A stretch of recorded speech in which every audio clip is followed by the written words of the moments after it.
گزشتہ 2 جمعوں سے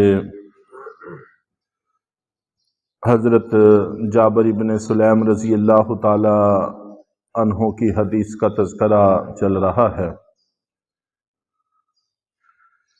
اب تک جو بات ہوئی اس کا حاصل یہی ہے کہ حضرت جابر رضی اللہ تعالی عنہ مدینہ منورہ آئے۔ انہوں نے آ کر دیکھا کہ ایک صاحب ہیں، لوگ ان کے گرد جمع ہیں، اپنے معاملات کے بارے میں ان سے مشورہ کرتے ہیں، ان سے پوچھتے ہیں، پھر جو وہ ارشاد فرما دیتے ہیں اس پر 100% عمل کرتے ہیں، اس میں کمی زیادتی نہیں کرتے۔ اور اس کے بعد یہ کہتے ہیں کہ میں نے ان کو سلام کیا تو انہوں نے مجھے سکھایا کہ سلام ایسے نہیں، ایسے کیا جاتا ہے، علیک السلام نہیں بلکہ السلام علیکم کہو۔ پھر حضرت جابر رضی اللہ تعالیٰ عنہ کہتے ہیں کہ میں نے ان سے پوچھا کہ کیا آپ واقعی اللہ کے رسول ہیں؟ تو آپ نے فرمایا کہ ہاں، میں واقعی سچے رب کا رسول ہوں۔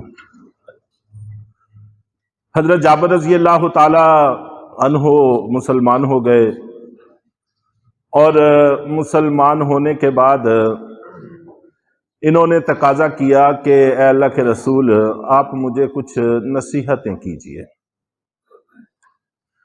چنانچہ اسی پر محدثین نے لکھا ہے کہ جب کبھی صلحاء، اولیاء کرام اور مذہبی دینی بڑی شخصیات سے ملاقات ہو تو ان سے نصیحت کا تقاضا کرنا چاہیے۔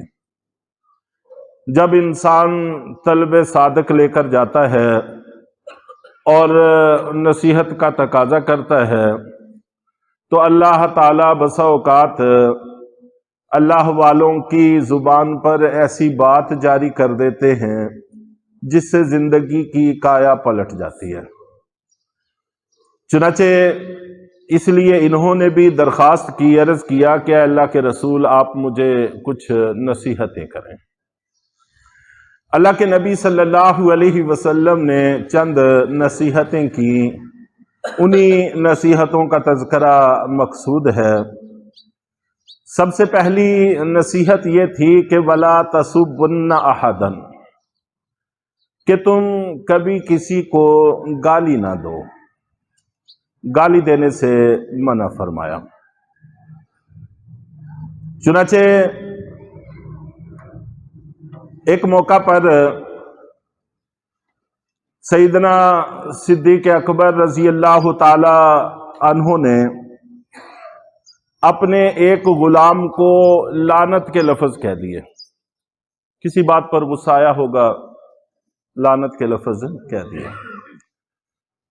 اتفاق کی بات ہے کہ وہ الفاظ سرکار دو عالم صلی اللہ علیہ وسلم کے کانوں میں بھی پڑ گئے، تو نبی پاک صلی اللہ علیہ وسلم سخت ناراض ہوئے اور آپ نے فرمایا کہ لعانین والصدیقین کلا ورب الکعبہ، کہ رب کعبہ کی قسم یہ بات نہیں ہو سکتی کہ ایک شخص صدیق ہو اور لعنت کہے، یہ دو باتیں جمع نہیں ہو سکتی۔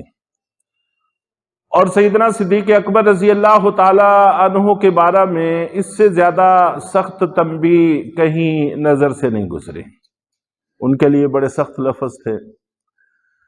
چنانچہ سیدنا صدیق اکبر رضی اللہ تعالی عنہ اسی وقت پشیمان ہوئے اور جس غلام کو لعنت کے لفظ کہے تھے اس کو آزاد کر دیا، تو گویا یہ اپنی غلطی کا تدارک کیا، ان کو آزاد کر دیا۔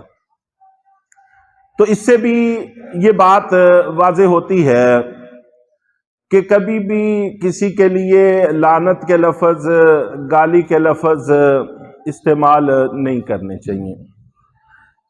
عام طور پر اس وقت ہمارے ہاں یہ بات ایک وبا کی شکل اختیار کر گئی ہے۔ جب بھی ہمارے آپس میں کوئی معاملہ ہوتا ہے تو گالی دینا شروع کر دیتے ہیں۔ بلکہ دیندار طبقوں میں بھی، مذہبی لوگوں میں بھی کچھ الفاظ رائج ہو گئے ہیں، تو اس سے گریز کرنے کی کوشش کرنی چاہیے۔ اس لیے کہ اللہ کے نبی صلی اللہ علیہ وسلم کا یہ پاک فرمان ہے کہ اعمال کا مدار خاتموں پر ہے، انما الاعمال بالخواتیم، کہ اعمال کا مدار، دار و مدار خاتموں پر ہے۔ جس کو ہم گالی دے رہے ہیں ہو سکتا ہے کہ اس کا خاتمہ اچھا ہو اور ہمیں اس طرح کا خاتمہ نہ مل سکے، ایسا ممکن ہوتا ہے۔ اور عام طور پر جب ہم کسی کو بھی گالی دیتے ہیں تو ایک تکبر کی چیز ہمارے اندر پیدا ہو جاتی ہے، بڑائی۔ تو اس کا علاج کیا گیا ہے کہ یہ بڑائی نقصان دہ ہے، کسی طور پر بھی مناسب نہیں ہے۔ چنانچہ حضرت جابر بن سلیم رضی اللہ تعالی عنہ کہتے ہیں کہ جب میں نے یہ نصیحت سنی، پھر اس کے بعد میں نے اس پر ایسے طور پر عمل کیا کہ اس کے بعد پھر میں نے کبھی کسی کو گالی نہیں دی، چاہے وہ انسان ہو، چاہے جانور ہو، چاہے کوئی آزاد ہو، چاہے غلام ہو، چاہے بڑا ہو، چاہے چھوٹا ہو۔ پھر میری اس زبان سے کبھی بھی گالی کا لفظ ادا نہیں ہوا۔ اور شروع میں تمہید کے اندر بھی یہی بات ذکر کی گئی تھی کہ صحابہ کرام کی خصوصیات میں سے یہ بات تھی کہ جب بھی کبھی اللہ کے نبی صلی اللہ علیہ وسلم کچھ نصیحت فرما دیں، کچھ حکم دے دیں، پھر اس کے اندر ذرہ بر کوئی تغیر اور تبدل کا امکان نہیں رہتا تھا۔ جہاں تک تعلق ہے خاتموں کا، اس پر ایک دو باتیں عرض کر کے انشاءاللہ ہم اپنی بات کو آگے بڑھائیں گے کہ ایک واقعہ حدیث کی کتابوں میں منقول ہے کہ اللہ کے نبی صلی اللہ علیہ وسلم نے جس وقت خیبر کی بستیوں کا محاصرہ کیا ہوا تھا، یہود کی بستیاں تھیں، یہود وہاں پر آباد تھے، اللہ کے نبی صلی اللہ علیہ وسلم نے ان کا محاصرہ کیا ہوا تھا۔ تو محاصرے کا مقصد یہ ہوتا ہے کہ باہر سے کوئی کمک ان کو نہ پہنچ سکے، نہ تو افراد کی شکل میں، نہ کھانے پینے اور راشن کی شکل میں، کسی طور پر بھی نہ اسلحے کی شکل میں، کسی طور پر ان کو کوئی مدد نہ پہنچ سکے، یہی مقصد ہوتا ہے۔ چنانچہ خیبر کے اندر سے ایک چرواہا بکریاں چرانے کے لیے نکلا، حبشی تھا، بکریاں اجرت پر چرایا کرتا تھا۔ تو بکریاں چرانے کے لیے نکلا تو دفعتاً اس کے ذہن کے اندر ایک خیال پیدا ہوا۔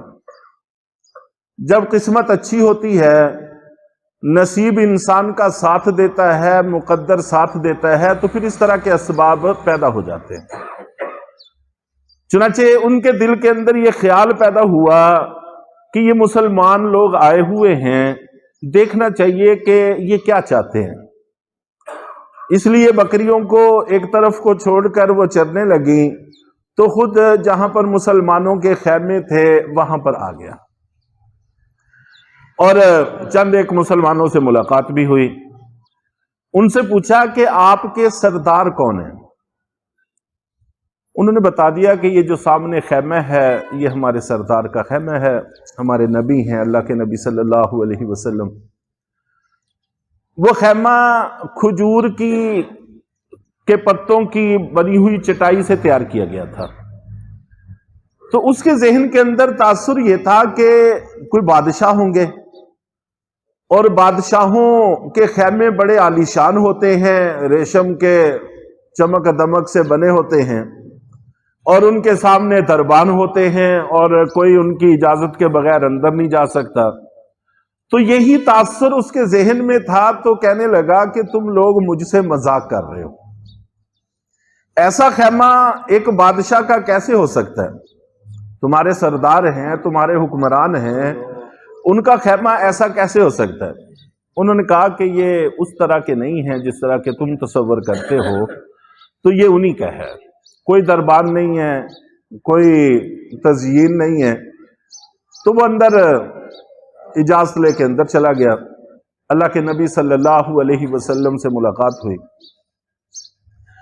تو اللہ کے نبی صلی اللہ علیہ وسلم سے ملاقات کے بعد اس نے پوچھا کہ آپ کیا حکم دیتے ہیں، آپ کے آنے کے مقاصد کیا ہیں؟ تو نبی پاک صلی اللہ علیہ وسلم نے دین کی موٹی موٹی تعلیمات کا تذکرہ کیا کہ ہم بندوں کو بندوں کی بندگی سے نکال کر اللہ کی بندگی میں لانا چاہتے ہیں۔ ہم یہ چاہتے ہیں کہ مسلمان ایک دوسرے کے پاس مسلمان ہو جائیں، ایک دوسرے کے حقوق کی پاسداری کرنے والے بن جائیں، اور حلال چیزوں کا استعمال شروع کریں اور حرام چیزوں سے محفوظ ہو جائیں۔ تو یہی ہمارا مقصد ہے۔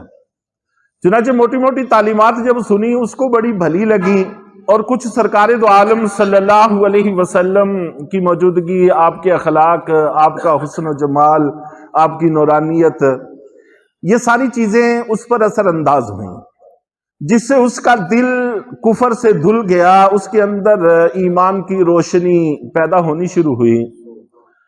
تو اس نے کہا کہ اگر میں بھی آپ کے لوگوں میں شامل ہونا چاہوں تو میرے لیے کیا طریقہ کار ہے؟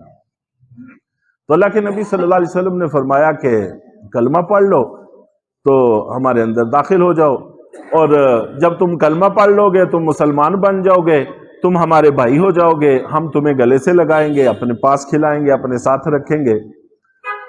تو اس کو پھر بھی بڑا اچنبھا ہوا کہ یہود میں رہتے تھے، وہاں پر بھی سردار دیکھے تھے، تو کسی غریب آدمی کے بس کی بات کہاں ہے کہ اتنے بڑے سردار کے پاس بھی بھٹک جائے، اور آپ فرما رہے ہیں ہم تمہیں گلے سے بھی لگائیں گے، ہم پاس بٹھائیں گے۔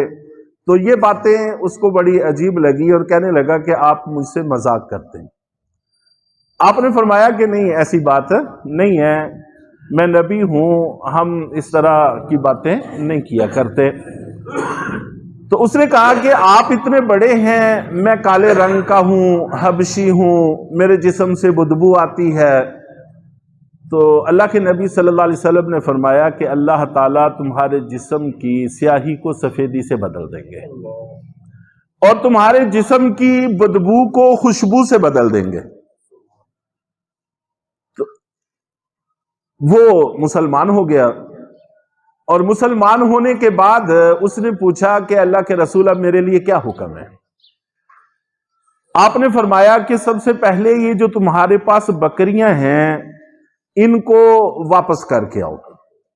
محاصرہ ہوا ہے، محاصرے کا مقصد یہ ہوتا ہے کہ دشمن کو کوئی طاقت نہ پہنچ سکے، لیکن اس کے باوجود اللہ کے نبی صلی اللہ علیہ وسلم فرما رہے ہیں کہ یہ تمہارے پاس امانت ہے، جنگ ہماری اور یہود کی ہے، اور تم وہاں سے بکریاں ایک معاہدے کے تحت لے کر آئے ہو، اب آ کر تم مسلمان ہو گئے ہو تو تمہارا وہ معاہدہ ختم کرنے کے لیے ضروری ہے کہ ایک دفعہ بکریاں ان کے حوالے کر کے آؤ۔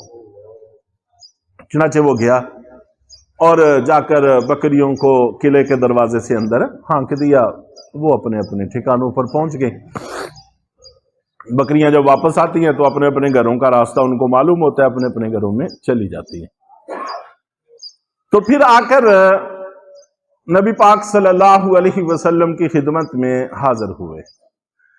تو نبی پاک صلی اللہ علیہ وسلم اپنی امت کو یہ بھی درس دینا چاہتے ہیں کہ حالات جیسے بھی ہوں حق کو ہاتھ سے نہیں جانے دینا چاہیے۔ چنانچہ نبی پاک صلی اللہ علیہ وسلم کے پاس جب وہ دوبارہ واپس آئے تو آ کر پوچھا کہ اب میرے لیے کیا حکم ہے؟ آپ نے فرمایا کہ اب تو نہ نماز کا وقت ہے، نہ کوئی روزے کا وقت ہے، نہ حج کا، نہ زکوٰۃ کا، ابھی تو جہاد ہے، اس میں شریک ہو جاؤ۔ تو اس نے پھر سوال کیا کہ جب جنگ میں کوئی آدمی شریک ہوتا ہے تو عام طور پر دو ہی راستے ہوتے ہیں، یا شہادت ہے یا پھر آدمی غازی ہوتا ہے۔ زندہ واپس آ جائے تو غازی ہوتا ہے، اور اگر وہاں کام آ جائے تو شہید ہوتا ہے۔ تو اگر میں شہید ہو جاتا ہوں تو پھر میرے لیے کوئی ضمانت دیں. اگر تو زندہ رہتا ہوں پھر تو باتیں کرنے کا موقع بہت ہے، لیکن اگر میں شہید ہو جاتا ہوں تو کوئی ضمانت دیں. آپ نے فرمایا کہ 3 باتیں ارشاد فرمائیں کہ اللہ تعالیٰ میں ضمانت دیتا ہوں کہ اللہ تمہارے جسم کی سیاہی کو سفیدی سے بدل دیں گے. یہ بات پہلے بھی کہی اور یہاں پر پھر دہرائی. اور تمہارے جسم کی بدبو کو خوشبو میں بدل دیں گے اور تمہیں جنت الفردوس میں ٹھکانہ عطا فرمائیں گے. چنانچہ وہ جہاد میں شریک ہو گیا. اس سے بڑی گارنٹی اور کیا چاہیے تھی. نبی پاک صلی اللہ علیہ وسلم وہ شریک ہوا جہاد میں اور شہید ہو گیا.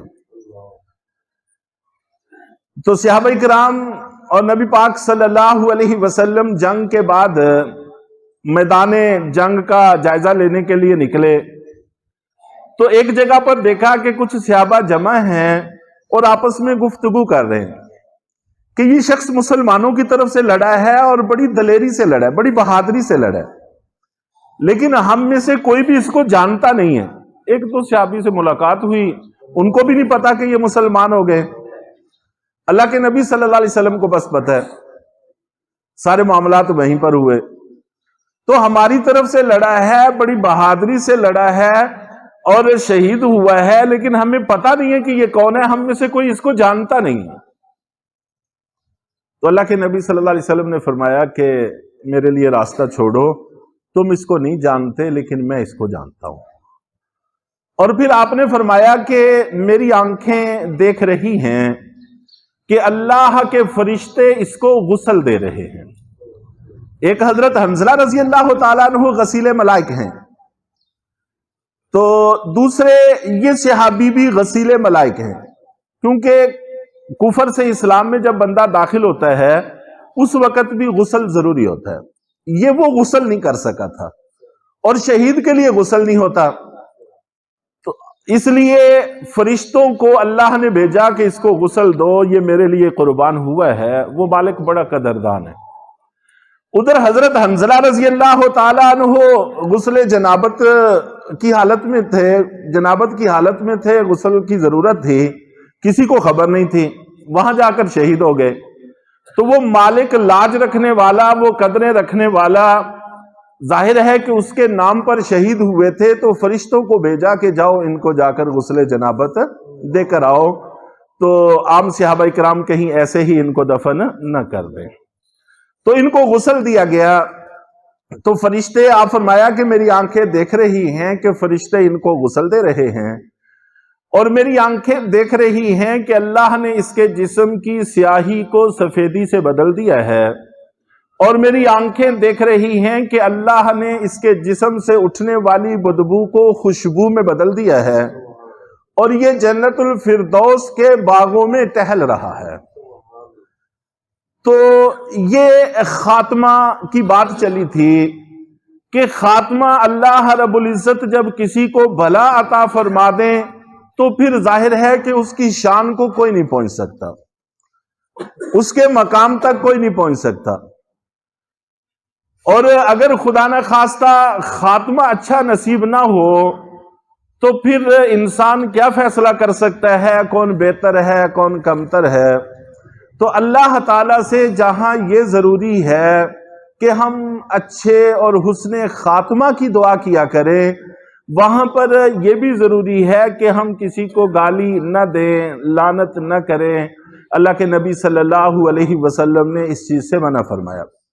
حضرت جابر رضی اللہ تعالیٰ عنہ کا نصیحت کا تقاضا ہے اور سب سے پہلی نصیحت ہے، تو اس سے اس کی اہمیت سمجھ میں آتی ہے کہ یہ معاملہ کتنا اہم ہے. اور جب تک ہمیں اپنے خاتمہ کی تسلی نہ ہو جائے ہم کسی کو گالی کیسے دے سکتے ہیں. اس لیے اس سے گریز کرنے کی کوشش کرنی چاہیے. تو باقی کچھ نصیحتیں مزید ہیں انشاءاللہ العزیز اگلے جمعے ان کو عرض کیا جائے گا. تو رمضان المبارک کے ساتھ بھی اس موضوع کا گہرا تعلق ہے کہ جب بندہ روزہ رکھتا ہے تو اس کو چاہیے کہ اپنے روزے کی حفاظت بھی کرے. تو روزے کی حفاظت میں یہی ہے کہ انسان گناہوں سے بچے اور یہ گالی اور اس قسم کی چیزیں یہ بھی گناہوں میں شامل ہیں، تو ان سے بھی بچنے کی کوشش کرنی چاہیے۔ اللہ تعالی ہم سب کو عمل کی توفیق عطا فرمائے۔